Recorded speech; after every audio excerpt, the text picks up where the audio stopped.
On January 15th, 1947, a woman and her young child would discover a corpse laying out on a vacant lot for all to see. The corpse was drained of blood and cut in half at the waist. The mouth of the victim was sliced open at each side, forming a wide grin.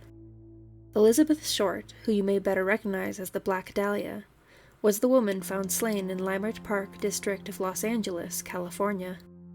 Due to the horrific nature of her crime, her case received a lot of media attention, much of which spat on the poor victim's memory. Short, a native of Boston, spent her formative years in both Florida and New England before going to California where her father resided. As the newspapers of the time frequently referred to particular graphic crimes by nicknames, she would only later earn the moniker Black Dahlia. The phrase may have come from the 1946 film noir, murder mystery, The Blue Dahlia. The Los Angeles Police Department, or LAPD, launched a thorough investigation of her body when it was found, leading to the identification of over 150 suspects. However, the lack of significant evidence in this case means that all the suspects led to not a single arrest. Short's murder is generally considered one of the most famous unsolved homicides in American history, and one of the first significant crimes in post-war America to garner widespread attention. Elizabeth Short seems to have a fair deal of bad luck in life as well as death. Prior to losing majority of funds in 1926 stock market crash, Short's father constructed miniature golf courses. It was presumed that he had leaped into the Charles River to his death after his car was discovered abandoned in 1930 on the Charleston Bridge. Short's mother started working as a bookkeeper to help the family stay afloat, and later discovered that her presumed deceased husband was actually alive and had established a new life in California. Which, God, that is such an awful thing to do. This hit home hard because my own father died when I was 13 or so, and I constantly have dreams where he's actually alive and just having a blast without us. Long before Elizabeth Short met her nightmarish fate in 1947, she seems to have already lived through one of my worst nightmares. More forgiving than I would have been. Short moved to Vallejo, California to live with her father at age 18, after not seeing him since she was 6. She was employed at the nearby Mare Island Naval Shipyard in San Francisco Bay at the time. In January 1943, Short moved out after they had a fight. Short accepted a position at Camp Cook, now Vandenberg Space Force Base, in the nearby Lompoc area, where she briefly shared a residence with a U.S. Army Air Force sergeant, who allegedly abused her.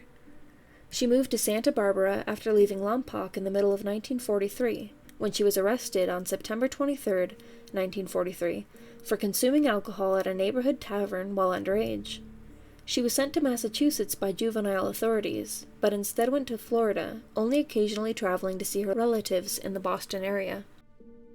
Short met Major Matthew Michael Gordon, Jr., that's quite a name, who was preparing for deployment to the Southeast Asian theater of World War II. Short later revealed acquaintances that Gordon wrote while he was receiving medical attention for his wounds sustained in an Indian plane crash, to ask her to marry him. She agreed to his offer, but less than a week before the war's end, on August 10, 1945, Gordon perished in a second crash.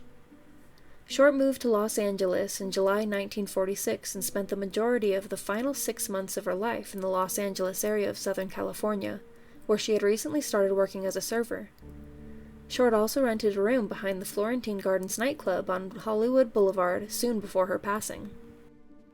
Short traveled to San Diego for a brief period with Robert Red Manley, a married businessman, before returning to Los Angeles on January 9, 1947.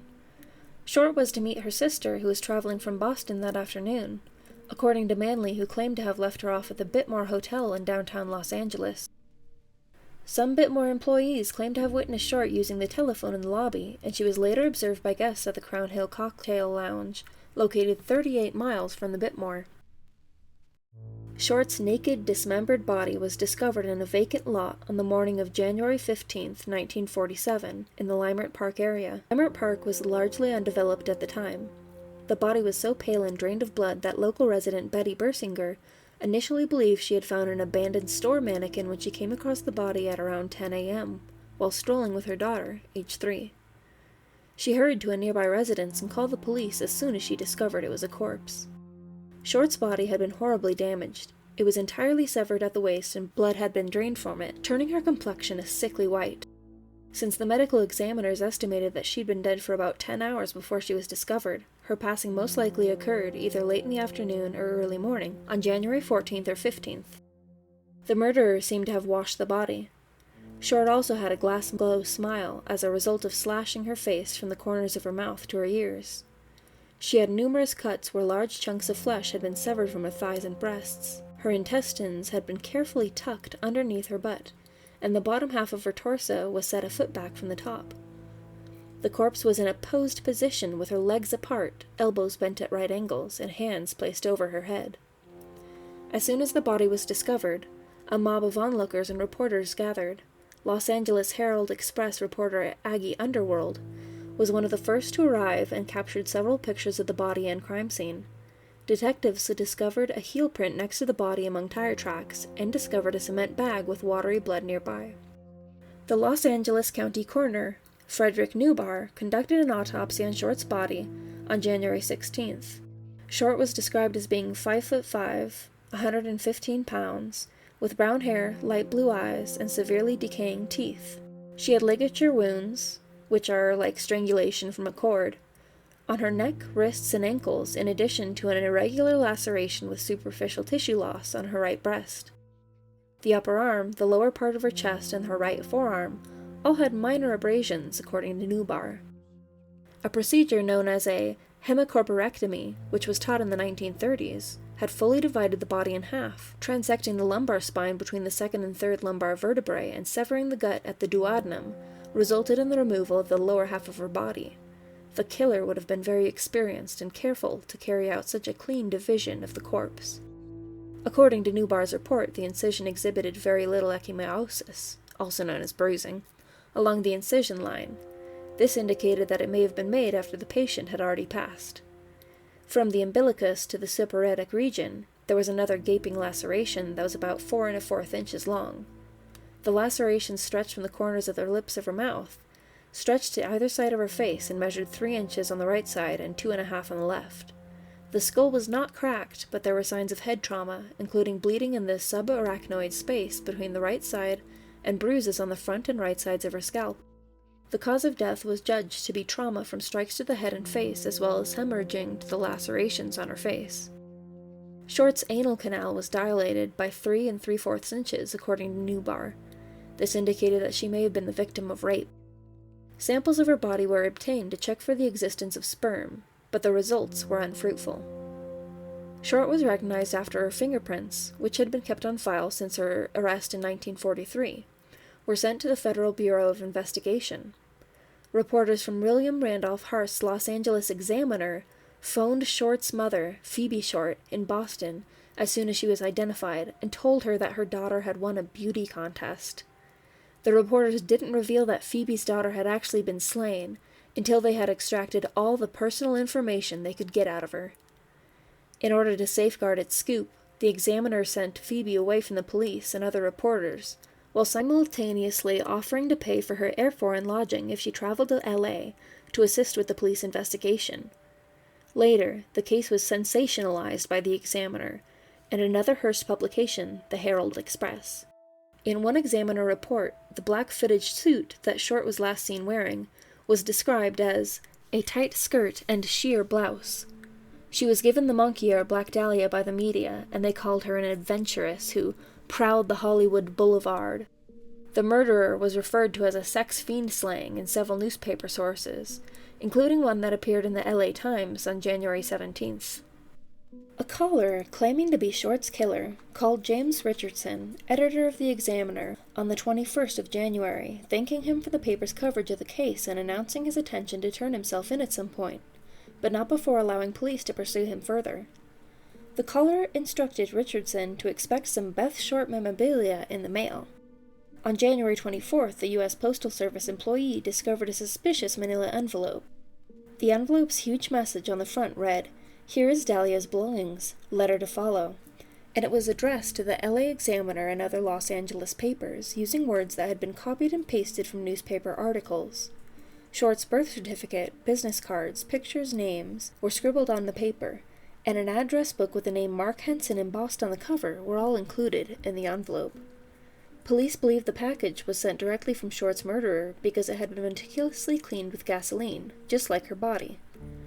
Several partial fingerprints were taken from the packet despite his efforts to clean it, and they were all forwarded to the FBI for examination. Unfortunately, the prints were contaminated in transit, so they couldn't be fully studied.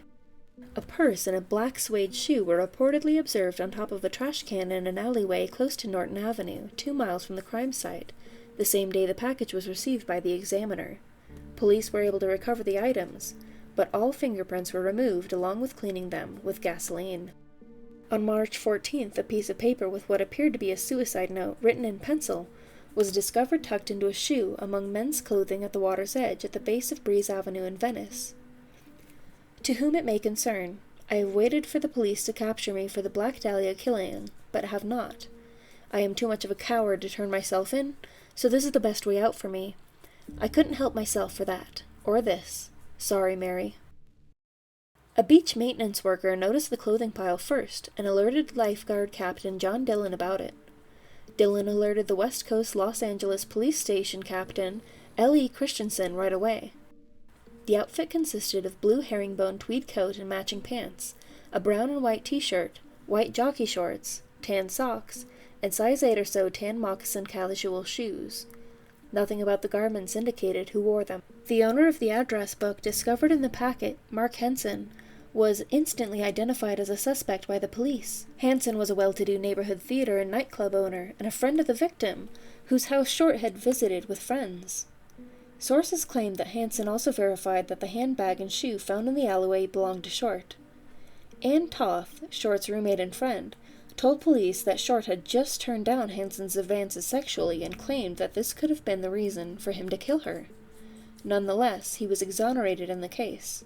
In the weeks that followed, the LA Police Department interrogated approximately 150 men they continued to consider potential suspects in addition to Hanson. Manley, who was among the final individuals to see Short alive, was also under investigation, but was exonerated after passing many polygraph tests.